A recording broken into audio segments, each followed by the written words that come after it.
Everybody, welcome back to the channel. In today's video, we're going to talk about the top two stocks that all of you should be keeping in your watch list for tomorrow. And I'm also going to be answering some of you guys' questions. For those of y'all who keep dropping those stocks of interest in the comment section of our last video, which was this morning, right after the intro.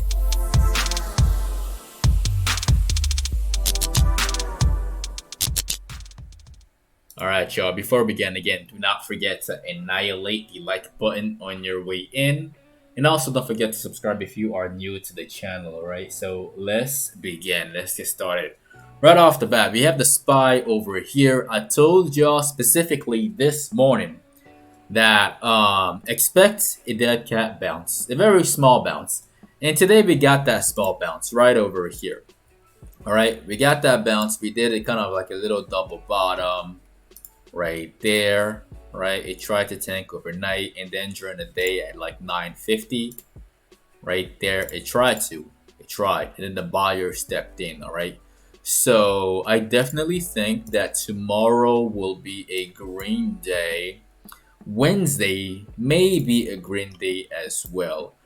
Just something like this before we either collapse. I honestly think we will collapse because of the Nasdaq future, which I showed y'all this morning.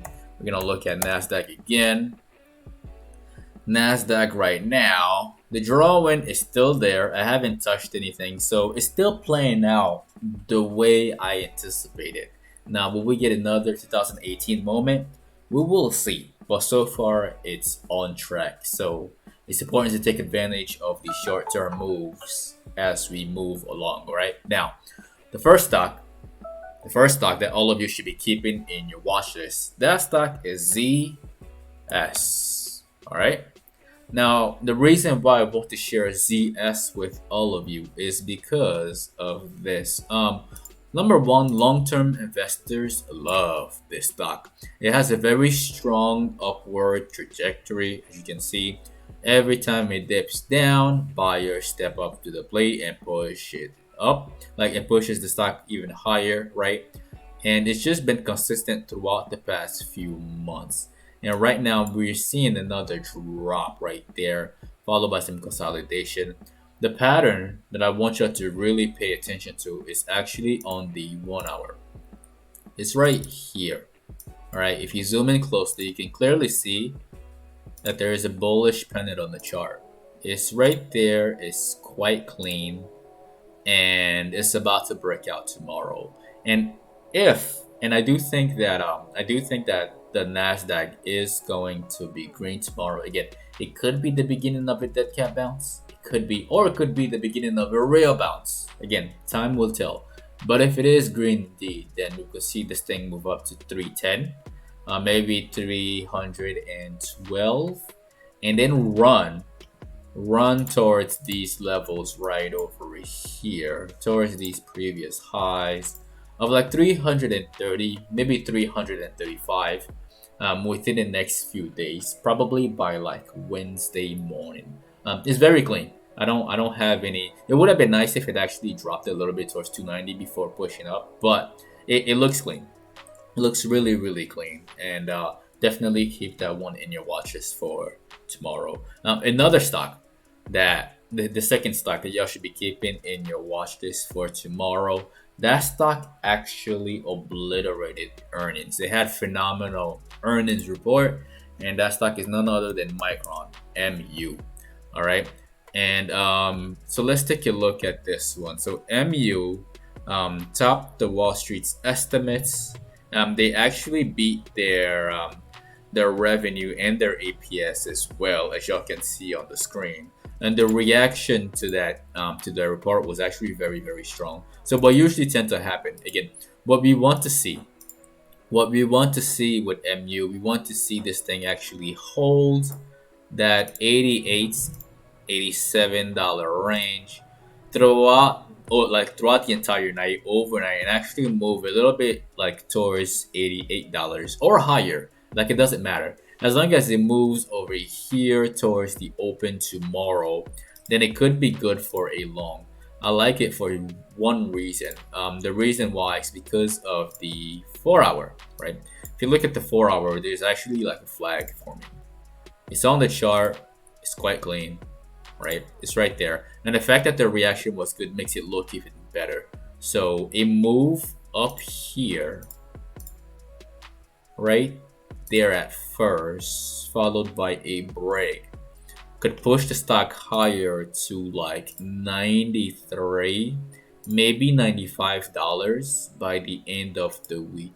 All right, it really all depends on how it opens, and it might also need some help from the SPY. It really might, and from Nasdaq, it might. So that's my very honest opinion on MU and why you should keep those two in your watch list for the remainder of the week. Now, let's talk about you guys' stocks of interest. Yeah, drop those in the comment section. Again, we always do this here. If you are new to the channel, we address people's stocks of interest on here. So the first one we're going to talk about is Apple.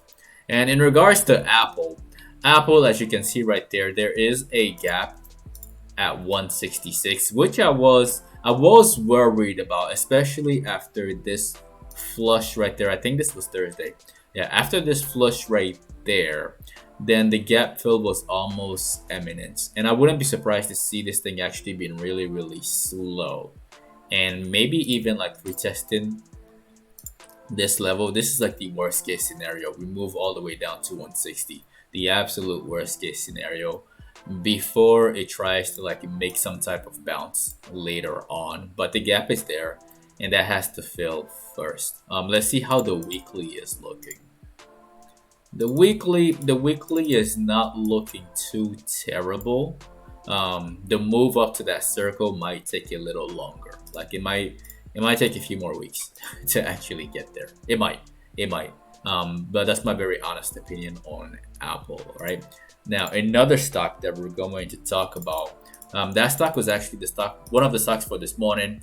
I told y'all this morning that we bought MRNA on Friday, and today we definitely sold it. Like we got rid of MRNA this morning, right over here at exactly like 8:31. That was the first sale. Sold half of my contracts, and then sold the other half of my contracts at 8:32.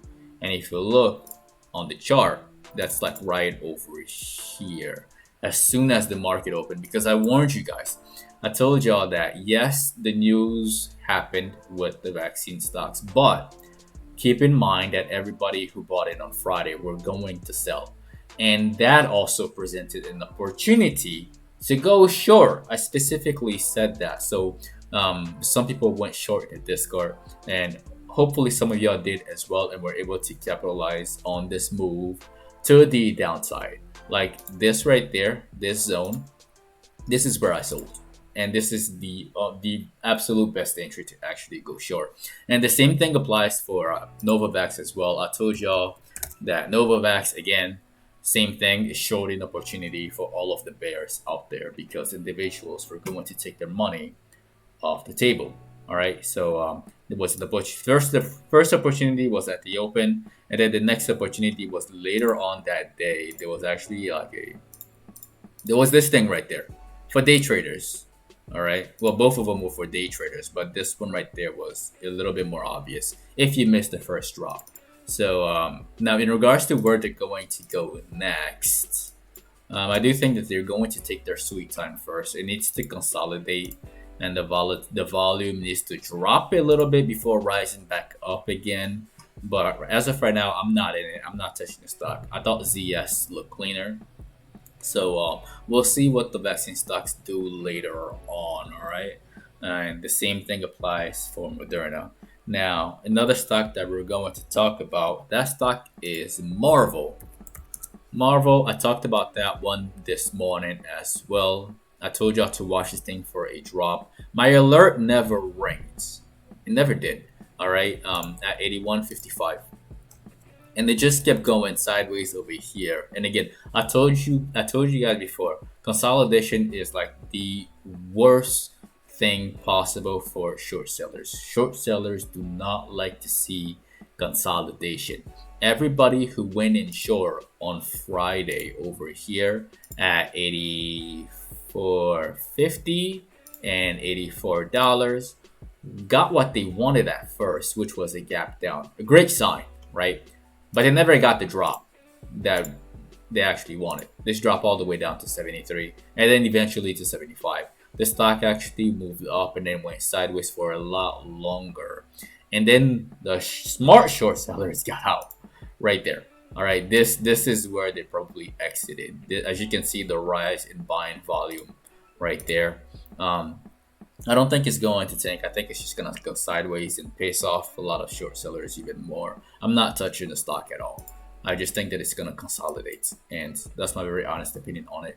The last one that we're gonna talk about is Nike, and in regards to Nike, Nike had earnings today as well, and they beat their estimates along with their sales. As y'all can see, the reaction was positive again, but the sad thing is the movement was not ferocious enough. All right. So and what I mean by that is that the contracts are not gonna pay. Like if you bought calls right here, hoping for like to make some money, like some good money, probably like 100 or 200%.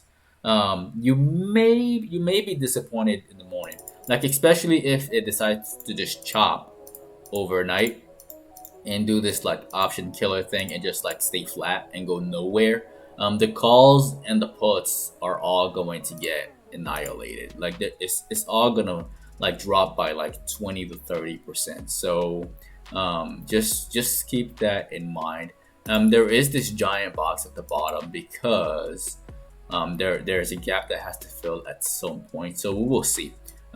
Tomorrow it's gonna open up at 162, and how far is it gonna go?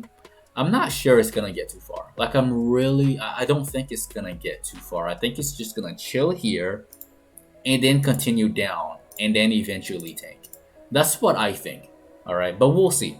We'll see what happens next. All right, and that is the end of the video. Again, do not forget to annihilate the like button for the YouTube algorithm. As always, it helps the channel a lot and it allows more people to get this knowledge as well. Also, if you are new to the channel, definitely click on subscribe and click on the notification bell along with all notifications. That way you don't miss out on future uploads.